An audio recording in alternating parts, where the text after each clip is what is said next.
The number one exercise that the Nordic countries do that seems to be so good for body composition, and possibly one of the reasons why they have some of the lowest obesity rates in the world, is not what people think. It's not this high intensity kind of exercise.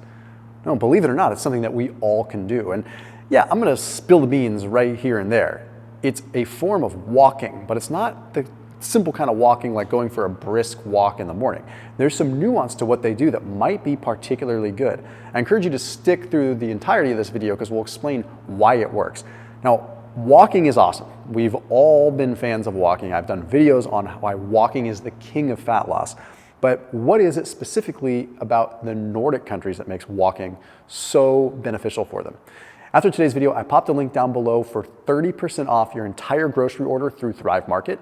They are an online membership-based grocery store, but I also have my own products that I've created with them now. I have my low-carb truffles that I've created, which are, just like the name implies, a truffle that's sweetened with allulose. So we've got a chocolate hazelnut crunch and a mocha hazelnut flavor as well. So those are all linked down below in the description, but you can also just go to Thrive Market and type in the search Thomas DeLauer truffles. So that link down below, 30% off anything through Thrive Market and a $60 free gift. So the Nordics walk really slow, long distances. Now, a lot of us get up in the morning, we say, let's go for a walk. And don't get me wrong, like going for a brisk walk is great. Absolutely nothing wrong with that. But walking for longer periods of time at a relatively slow pace might even be better. So what I'd encourage you to do is try to incorporate walking into your life as less of a block of time where you're quote unquote exercising and more just something that you're doing while doing other things. So you're walking for slow, long periods of time. And that's really what the Nordic regions do. Now, if you look at the research, it's pretty fascinating. There was a study published in the journal Nutrients that looked at walking speed, and it had people walk until they burned 300 calories.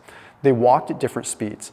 4.8 kilometers per hour, 5.5 kilometers per hour, or 6.6 kilometers per hour. What they ultimately found is that there was more fat loss and better body composition change in the groups that walked the slowest. And remember, they burned the same amount of calories. They burned 300 calories. At a lower intensity, and walking in general is low intensity, but the lower the intensity, the more fat was used as a fuel.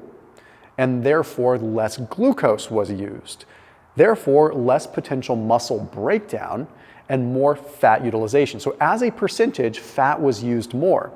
The caveat is it's going to take longer. If I walk at 6.6 kilometers per hour, it might take me, I don't know, an hour and a half to burn 300 calories, or maybe an hour to burn 300 calories. But if I walk at 4.8, it might take me an hour and a half to 2 hours, right? So there is a trade-off, and that is your time.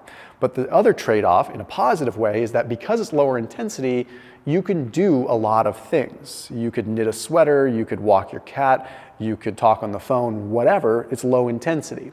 The other thing that's very interesting about the Nordic cultures is they're walking in the cold. Cold exposure is a very real thing. I know people rain on the cold exposure parade, but they're typically raining on the cold plunge parade, which has some reasons to get rained on. I cold plunge personally, but I do it for recovery and do it to improve my sleep. I don't do it for metabolic benefit, period. I just don't, because the true literature surrounding cold exposure is prolonged moderate cold exposure, like going for a walk when it's cold. Now, I know not everyone can do that, especially in the summer, but what I would recommend if you're looking for the most metabolic effect is going for a walk when it's chilly out, going nice and slow, and getting that burn. But the Nordic people also do something interesting. They're doing what is called Nordic skiing, which is kind of a combination of walking and cross-country skiing, but they're also, when they're walking through uneven surfaces, walking through snow, mixed terrain. Well, there's a study that was published in IOP Science that found that when you walked over mixed terrain, there was much more metabolic demand. So there was a better metabolic effect when you're walking over dirt and rocks and terrain than just walking in general. Walking is all about efficiency. Okay, our body tries to develop this efficiency because it's our mode of transportation. So the more that we just walk on flat surfaces, sure, that's great and that's beneficial. Don't get me wrong.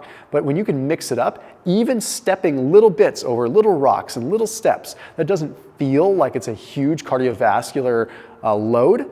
The fact that you're moving out of your ordinary efficiency mode is going to trigger more of a metabolic adaptation and also get your heart rate up just a little bit higher, but allow you to move your body and get better overall fatty acid utilization because you're incorporating more of your tissues. As long as you're not like taking it to the point where you're like rucking up a steep mountainside, then you're gonna start pulling from your glucose stores, which is fine too.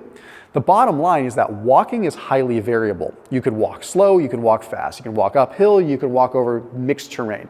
Huge cardiometabolic effects, and it's probably one of the reasons why the Nordic countries, not to mention many of the other countries that have the longest life expectancies in the world, walk so much. Hong Kong has one of the highest life expectancies in the world.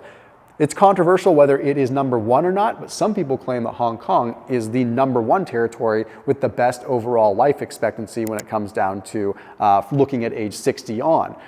Now, whether or not that's true, they do have quite a good life expectancy.